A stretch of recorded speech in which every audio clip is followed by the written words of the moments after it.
Anime ini nyeritain tentang seorang cowok bernama Sakamoto Taro, mantan pembunuh bayaran paling ditakutin. Dia jago banget sampai bisa ngelahin sekelompok musuh sendirian tanpa bantuan siapapun. Tapi suatu hari, dia jatuh cinta sama cewek, dan karena pengen hidup bareng cewek itu, Sakamoto mutusin buat berhenti dari dunia kelamnya. Akhirnya, dia hidup normal, nikah, dan punya anak. Setelah cukup lama menikmati hidup yang damai, sekarang Sakamoto jadi manajer toko dan badannya jadi gendut. Suatu hari, ada cowok bernama Shin yang memperhatikan Sakamoto di tokonya. Ternyata, Shin udah lama nyariin dia dan akhirnya ketemu juga. Sementara itu, ada anak kecil di dalam toko yang lagi iseng mainin pintu kaca, nyoret-nyoret pakai tinta, dan nembakin kaca pakai panah mainan. Sakamoto dan istrinya santai aja ngeliat tingkah anak itu.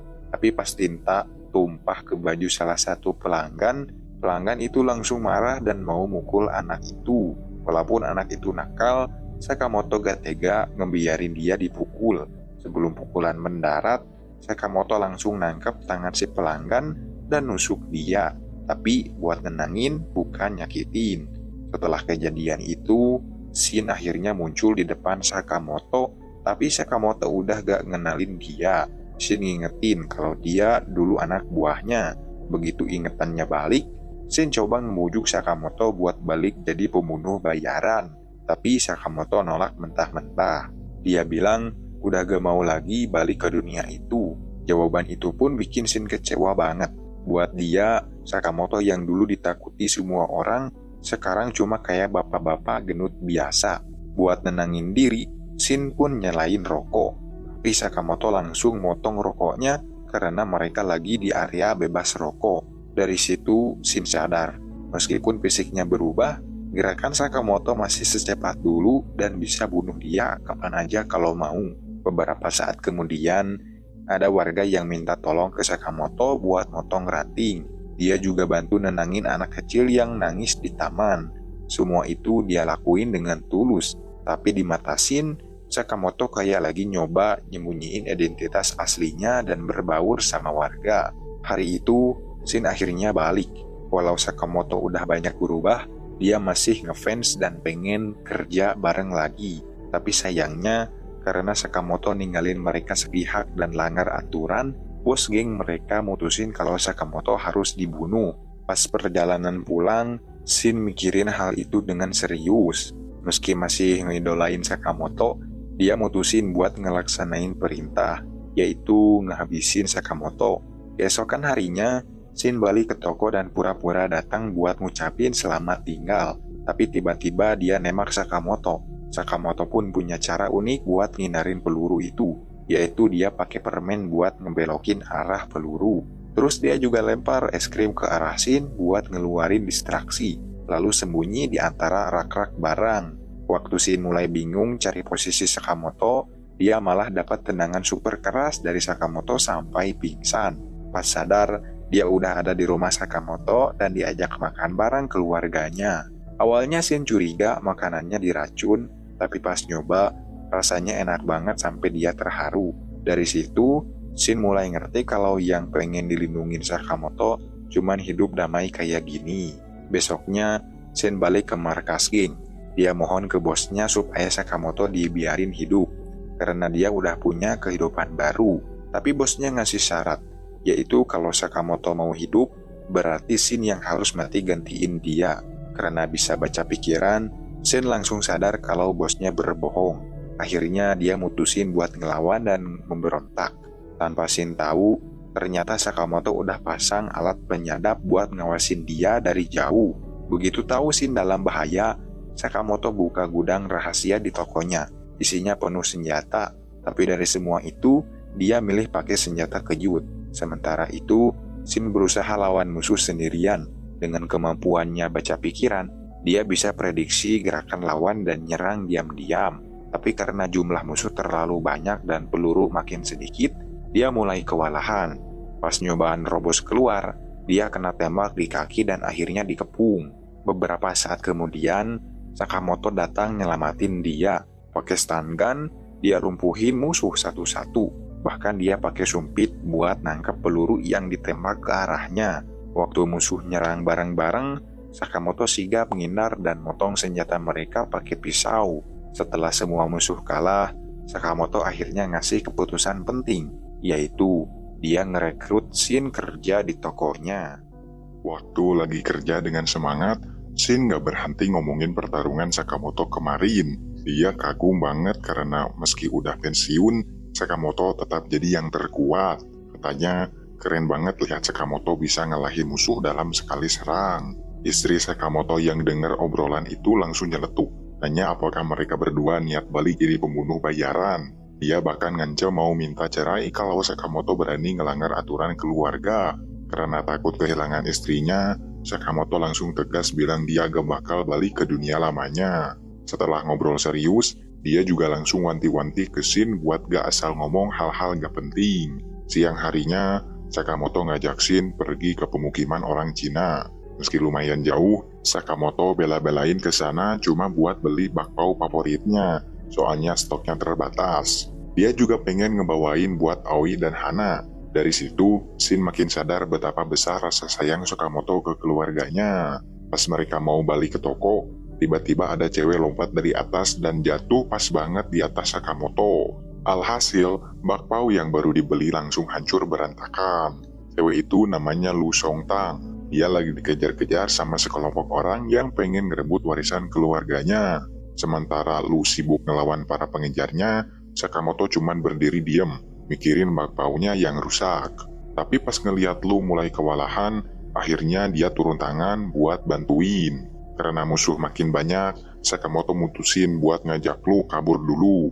Setelah gagal nangkep Lu, para pengejarnya nyewa 2 pembunuh bayaran bernama Sonji dan Bacho. Mereka disuruh ambil kunci yang Lu bawa. Katanya sih kunci itu bisa ngebuka jalan ke pasar gelap yang bakal bikin mereka jadi penguasa. Di tengah pelarian, Lu cerita kalau dia sebenarnya anak dari keluarga mafia terkenal. Dia dikejar karena ngebawa kunci berangkas rahasia warisan keluarganya. Shin nyaranin buat buang aja kuncinya, tapi Lu nolak mentah-mentah. Katanya orang tuanya udah ngorbanin nyawa buat jagain kunci itu. Dia juga bilang gak bakal sanggup ketemu orang tuanya di alam sana kalau sampai gagal jagain kunci itu. Karena ngerasa ini bukan urusan mereka, Lu sempat pengen pisah dari Sakamoto. Tapi sebelum pergi, Sakamoto nanya suatu hal penting, yaitu, kamu bisa bikin bakpao nggak? Lu jawab, ayahnya dulu pernah ngajarin, jadi dia lumayan ngerti caranya. Dengar jawaban itu, Sakamoto langsung bilang bakal bantu dia, tapi dengan satu syarat, yaitu abis semua masalah kelar, lu harus bikinin dia bakpao. Gak lama, Sonji dan Bacho muncul di depan mereka. Bacho langsung ngegas, nendang Sakamoto sampai terpental ke gedung sebelah. Lu bilang, 2 orang itu bukan pembunuh biasa, tapi psikopat yang suka ngebunuh buat senang-senang. Pas Sonny dan Bacho lagi ngobrol, Shin coba nyerang diam-diam, tapi Sonny gampang banget nangkis serangannya. Dia kira Shin marah karena temannya mati, tapi ternyata Sakamoto masih hidup dan baik-baik aja. Pas Bacho mau nebas Lu, tiba-tiba Sakamoto balik dan ngasih pukulan telak dari belakang. Saking kerasnya, Bacho sampai mental dan lantai tempat mereka berdiri runtuh. Di dalam bangunan, Sonji minta Lu buat nyerahin kunci, tapi Lu tetap kekeh nolak. Dia bilang akan tetap jagain kunci itu walaupun harus taruhan nyawa. Sonji cuma nyengir dan bilang orang tua Lu juga ngomong hal yang sama sebelum mereka mati. Ucapan itu bikin Lu marah, tapi Sakamoto buru-buru nahan dia supaya gak ngelakuin hal bodoh. Ada alasan kenapa Sakamoto pengen nolong Lu. Dulu, pas dia masih jadi pembunuh bayaran, Aoi pernah bilang kalau mereka gak bakal bisa hidup bareng kalau Sakamoto gak berubah. Waktu itu, Aoi bahkan nekat lompat dari ketinggian buat nunjukin bahwa orang lain juga punya rasa buat melindungi orang yang mereka sayang.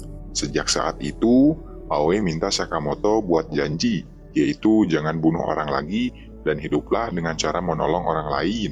Ingat janji itu, Sakamoto langsung perintahin Shin buat ngalahin musuh tanpa ngebunuh. Sonji dan Bacho akhirnya serius nyerang. Tapi, walau lawan bawa senjata tajam, Sakamoto cuma ngandelin alat-alat masak di sekitarnya dan tetap bisa ngimbangin serangan mereka. Pas nyadar semua serangan mereka sia-sia, Sony dan Baco mutusin buat gabungin kekuatan dan nyerang bareng. Tapi Sakamoto masih bisa ngindarin semua tebasan tanpa luka sedikit pun. Sayangnya, karena udah lama gak bertarung, otot leher Sakamoto jadi agak kram. Tapi pas dua musuh itu mau nyerang lagi, dia langsung ngebalas dengan mukul mereka pakai panci dan wajan. Ngerasa udah gak punya harapan buat menang, Sonchi mutusin buat langsung ngincer Lu. Tapi Shin yang udah baca gerakannya, cepat-cepat ngehalangin. Akhirnya, Sakamoto nutup pertarungan itu dengan jurus pamungkas, yaitu ngangkat kulkas dan ngehantemin mereka sampai KO. Setelah semua beres, Lu mulai mikir siapa sebenarnya Sakamoto itu.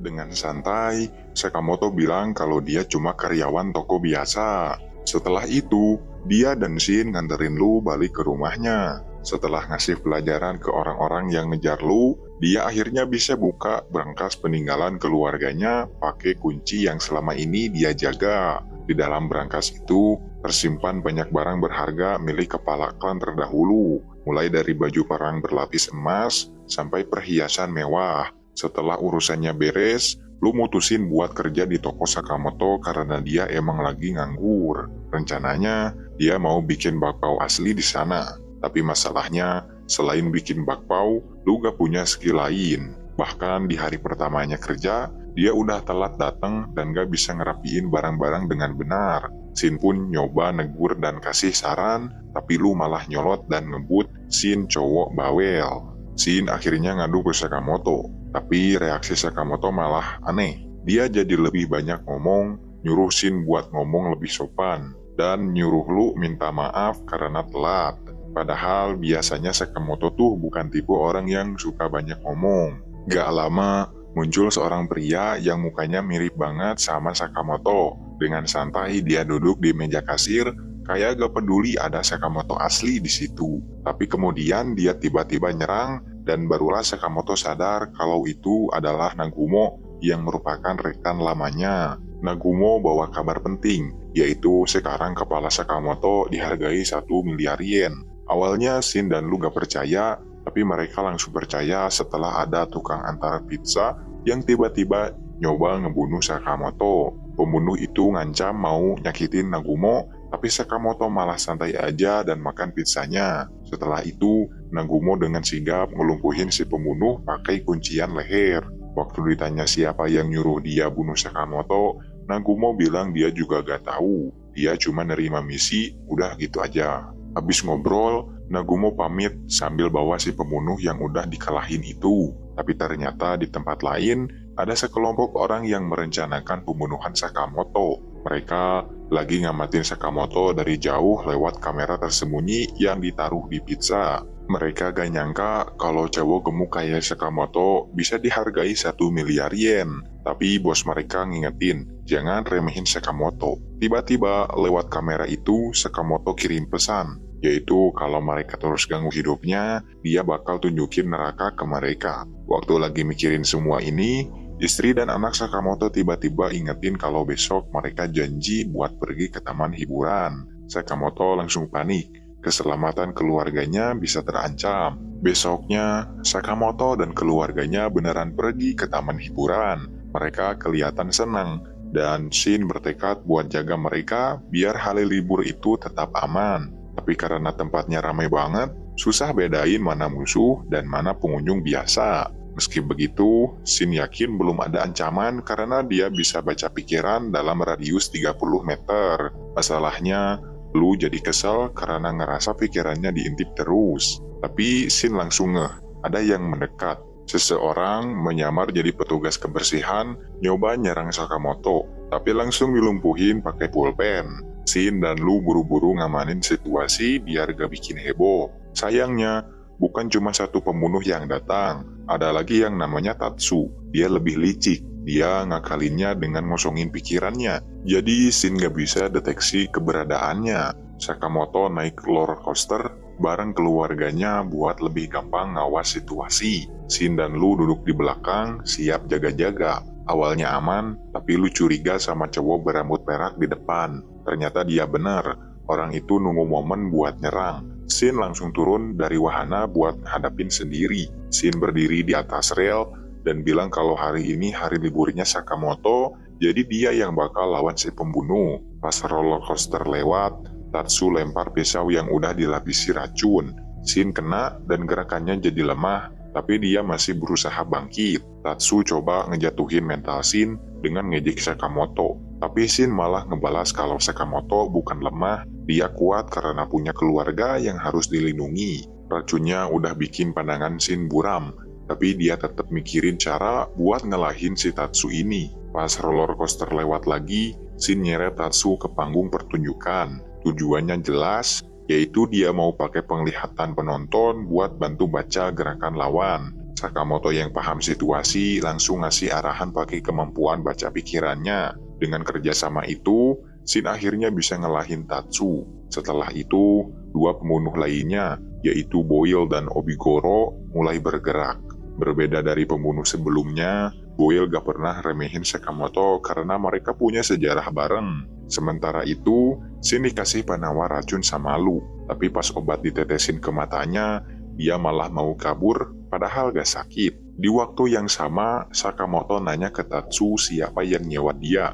Awalnya Tatsu ogah ngomong, tapi setelah diancam pakai pisau beracun dan penawar mau dibuang, akhirnya dia ngaku juga. Yang nyewa dia adalah grup bernama Dodenkai, yang merupakan organisasi gelap yang ngurus kerjaan berbahaya. Tatsu sendiri cuma kerja paruh waktu di sana dan gak punya loyalitas apa-apa. Artinya, dia cuma bagian dari asosiasi pembunuh bayaran kayak Sen dan Sakamoto di masa lalu. Gak lama kemudian, istri dan anak Sakamoto datang ngajak makan karena udah lapar. Sebelum mereka pergi, Hana, anaknya, ngasih sesuatu ke Tatsu. Meski masih kecil, dia pengen ngucapin terima kasih karena aksi Tatsu di panggung barusan benar-benar menghibur. Waktu makan bareng, Shin ngerasa pikirannya kosong karena efek samping dari penawar racun. Hari itu, dia gak bisa baca pikiran siapapun. Lu yang denger itu langsung panik. Menurut dia, kalau Shin gak bisa baca pikiran, berarti dia udah gagal sebagai pendeteksi. Dia pun nyaranin mending pulang aja. Tapi rencana pulang itu kayaknya gak bakal mulus. Soalnya Aoi mulai curiga mereka lagi nyembunyiin sesuatu. Di sisi lain, Boyle dan Obigoro akhirnya nemuin Tatsu yang lagi coba kabur. Obigoro segera menjatuhkan Tatsu dan menindih tubuhnya agar dia tidak bisa bergerak. Tatsu bertanya kenapa mereka datang ke sana. Boyle menjawab bahwa mereka datang untuk menyelesaikan pekerjaan. Meskipun Boyle dan Obigoro sering terlihat konyol, mereka sebenarnya adalah petarung tangguh. Kabarnya mereka pernah mengalahkan lebih dari 100 orang. Karena itu, Tatsu berasumsi bahwa Sakamoto tidak akan selamat. Di sisi lain, Hana bertanya kepada ayahnya apakah dia tidak menyukai taman hiburan.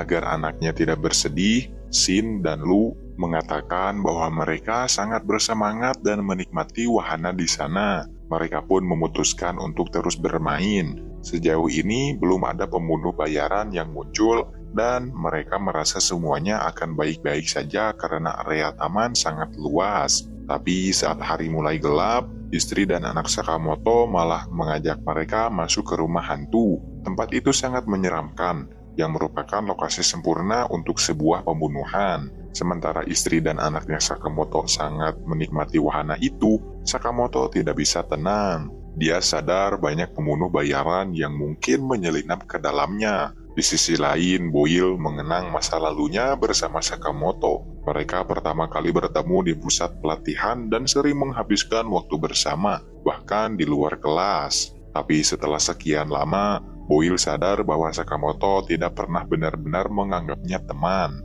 Sakamoto populer di kalangan perempuan, sedangkan Boyle sebaliknya. Padahal Boyle dulu merasa mereka mirip. Sementara itu, Sakamoto terus menyusuri area rumah hantu dan diam-diam mengalahkan setiap musuh yang bersembunyi. Di sisi lain, Lu mulai ketakutan. Untuk menghilangkan rasa takutnya, dia meminum obat keluarga yang dipercaya membawa keberuntungan. Tapi bukannya jadi beruntung, Lu malah mabuk. Dalam kondisi mabuk, dia tanpa ragu membuka pintu yang berisi para zombie. Akibatnya, para zombie berhamburan keluar dan memisahkan Sakamoto dari keluarganya. Saat terpisah, Boyle memanfaatkan kesempatan untuk menyerang. Begitu mereka bertemu, Boyle langsung bertanya apakah Sakamoto masih mengingatnya. Karena Sakamoto tidak mengenalinya, Boyle menegaskan bahwa dia akan membuatnya mengingat kembali. Di sisi lain, Shin menemukan Aoi dan Hana dalam keadaan tak sadarkan diri. Shin sendiri dalam bahaya karena Obigoro telah menemukannya. Tak lama kemudian, Lu melancarkan serangan kejutan dalam kondisi mabuk. Dia bilang akan menunjukkan teknik keluarga yang diwariskan selama ribuan tahun. Sakamoto bertanya kepada Boyle di mana keluarganya, tapi Boyle enggak jawab. Karena itu, Sakamoto kesal dan segera menghantamnya. Namun, Boyle bukan lawan yang mudah. Setiap serangan, Sakamoto mampu digagalkan dan dibalas dengan bola peledak.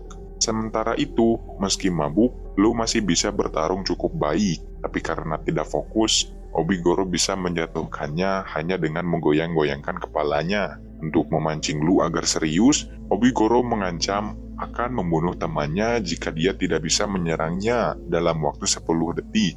Tapi alih-alih menyerang, Lu malah menangis karena merasa tidak mampu menyelamatkan teman-temannya.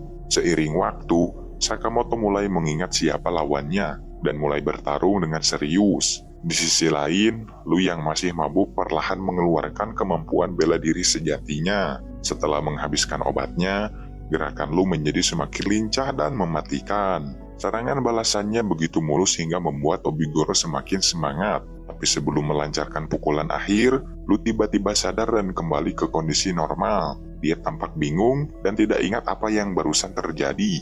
Obigoro yang kagum mengatakan bahwa kemampuan Lu sangat luar biasa hingga membuatnya merinding. Karena itu, dia memilih berdamai daripada melanjutkan pertarungan. Sementara itu, Sakamoto kembali ke bentuk tubuh kurusnya. Dengan tubuh ini, dia bisa bergerak lebih cepat dan menyerang tanpa memberi kesempatan kepada musuh untuk menghindar. Pukulan yang dia lancarkan cukup kuat untuk menghancurkan sarung tangan besi milik Boyle. Saat Boyle mencoba menyerang dengan bola peledak, Sakamoto menangkapnya dan langsung mengembalikannya. Dia mengakui bahwa Boyle memang kuat. Dulu, Sakamoto sendiri juga menggunakan kekuatannya untuk menyakiti orang lain. Tapi sekarang, dia memutuskan untuk menggunakan kekuatannya hanya untuk melindungi orang-orang yang dia sayangi. Boyle akhirnya mengakui kekalahannya. Dia berjanji tidak akan mengganggu Sakamoto atau keluarganya lagi. Saat mereka sedang menikmati bakpao bersama, Shin mendekat dengan penuh antusias. Dia kagum karena Sakamoto kembali terlihat keren seperti dulu. Boyle kemudian membahas harga buronan Sakamoto. Mendengar hal ini, Aoi langsung mengumpulkan semua orang dan meminta penjelasan. Karena sudah ketahuan, Sakamoto akhirnya jujur. Dia mengungkapkan bahwa dirinya memiliki harga buronan dan para pembunuh bayaran sedang mengejarnya. Aoi sangat terkejut. Meskipun Sakamoto tidak ingin membuatnya khawatir, Aoi menegaskan bahwa dalam keluarga mereka tidak boleh ada rahasia. Setelah mendapat nasihat dari istrinya, Sakamoto memutuskan untuk mencari tahu siapa yang memasang harga buronan agar bisa mencabutnya. Untuk menemukan markas Dodenkai, Sakamoto memiliki satu petunjuk. Dia pergi ke tempat penjual informasi yang berkedok sebagai toko penyewaan DVD. Tidak butuh waktu lama bagi mereka untuk mendapatkan film dokumenter tentang Dodenkai, tapi informasi itu tidak murah. Untungnya, Sakamoto masih memiliki tabungan dari masa lalunya. Sebelum pergi, si penjual bertanya apakah Sakamoto akan kembali ke dunia hitam. Dia memperingatkan bahwa bisa saja rekan-rekan lamanya terlibat dalam masalah ini. Sementara itu, di tempat lain, Nagumo sedang makan malam bersama rekan-rekannya. Saat ditanya apakah dia bertemu dengan Sakamoto, Nagumo pura-pura tidak tahu. Pria bernama Shiba mengatakan bahwa orang emosional seperti itu bukan gaya mereka. Tapi saat tahu makanan yang tidak sesuai pesanan, dia malah marah dan menghukum koki yang memasaknya. Tak lama kemudian, Iria dari asosiasi pembunuh datang dan menunjukkan sebuah foto. Dia menjelaskan bahwa akhir-akhir ini ada seseorang yang membantai anggota asosiasi. Karena itu, dia meminta bantuan mereka untuk menyelesaikan masalah ini. Setelah mendapatkan informasi, Sakamoto dan kedua rekannya langsung menuju markas Dodenkai dengan pakaian serba hitam. Mereka memulai misi penyusupan sambil menghindari pertempuran.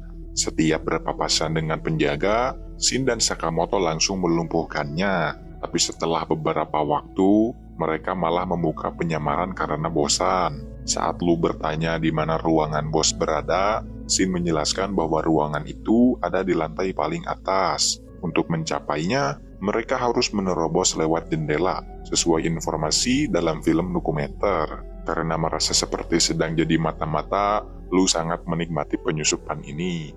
Waktu mereka hampir sampai ke ruangan bos, Shin ngerasa ada yang aneh. Tempat itu terlalu sepi, nggak ada suara musuh sama sekali. Ternyata semua petinggi Dodenkai, termasuk bosnya, udah dimatai habis sama seseorang. Tepat di saat itu, Nagumo muncul dan ngaku kalau dia yang ngebunuh mereka semua buat ngilangin jejak.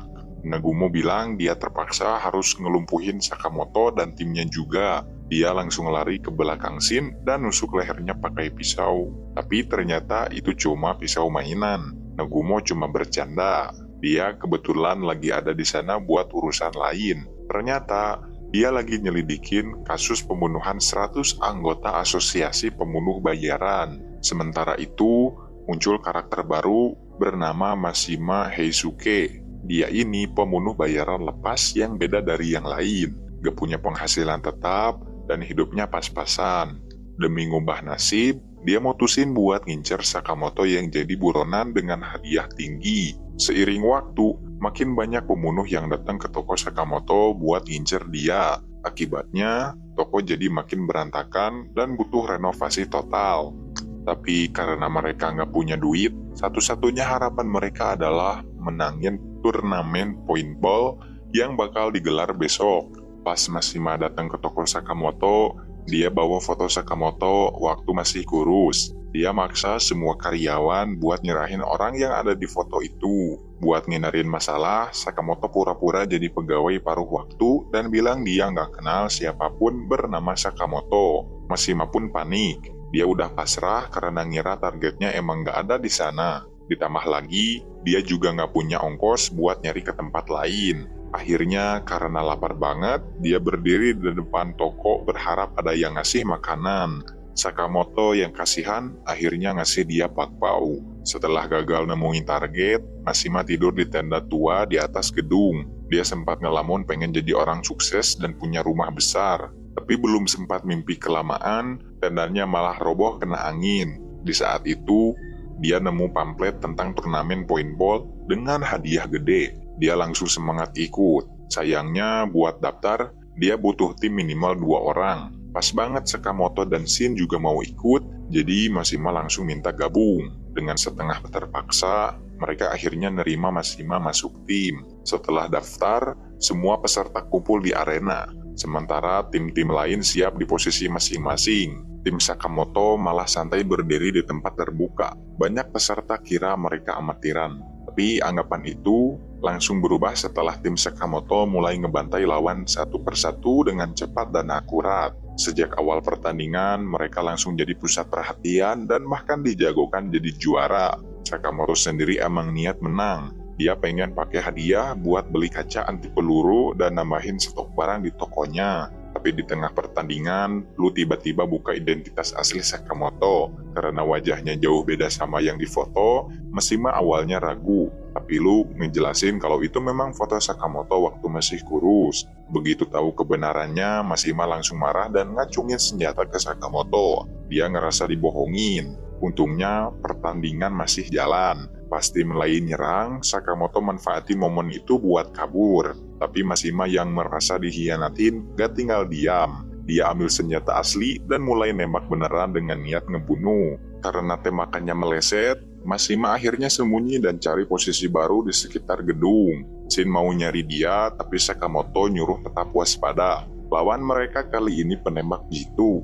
Pas mereka lagi amati sekitar, tiba-tiba ada peluru mantul dan nyaris kena Sakamoto. Shin ngira itu cuma kebetulan, tapi Sakamoto yakin itu bukan tembakan biasa. Menurutnya, peluru itu bisa mantul dengan cara aneh. Dia curiga Mashima punya kemampuan khusus. Mashima pun ngaku kalau dia emang pakai peluru khusus yang bisa mantul. Setelah itu, dia mulai nembak secara brutal. Meskipun target terus bergerak, tiap tembakannya tetap akurat. Sakamoto dan Shin mulai kewalahan. Di tengah-tengah baku tembak, Mashima tiba-tiba keinget masa lalunya. Sejak kecil, dia selalu ngerasa kalah dari teman-temannya. Dia nggak punya skill apapun kecuali nembak dengan akurasi tinggi. Dia bangga sama keahliannya, tapi waktu masuk dunia kerja, nggak ada yang peduli. Dia jarang banget dikasih kesempatan buat pakai senjata, dan akhirnya malah dianggap beban. Setelah dipecat, dia dengar kabar soal Sakamoto jadi buronan dengan harga tinggi. Buat buktiin kalau dia penembak hebat, Mashima akhirnya mutusin ikut buru Sakamoto. Tapi tanpa sadar, semua cerita itu dia ucapin langsung karena alat komunikasinya masih nyala. Jadinya Sakamoto dan Shin denger semuanya. Setelah itu, Shin coba nasihati Mashima buat nggak terlalu dengerin omongan orang dan percaya saja sama kekuatan sendiri. Kata-kata itu bikin Mashima lengah. Sakamoto yang tahu posisi Mashima langsung ambil batu kerikil dan ngelempar buat ngancurin senjatanya. Merasa nggak punya peluang buat menang, Mashima pun nyerah dan batal ngincar Sakamoto lagi. Sementara itu, Sakamoto lanjut tanding dan berhasil keluar sebagai pemenang. Tapi karena senjata Mashima sempat ngerusak kotak hadiah, mereka terpaksa pakai hadiah itu buat ganti rugi.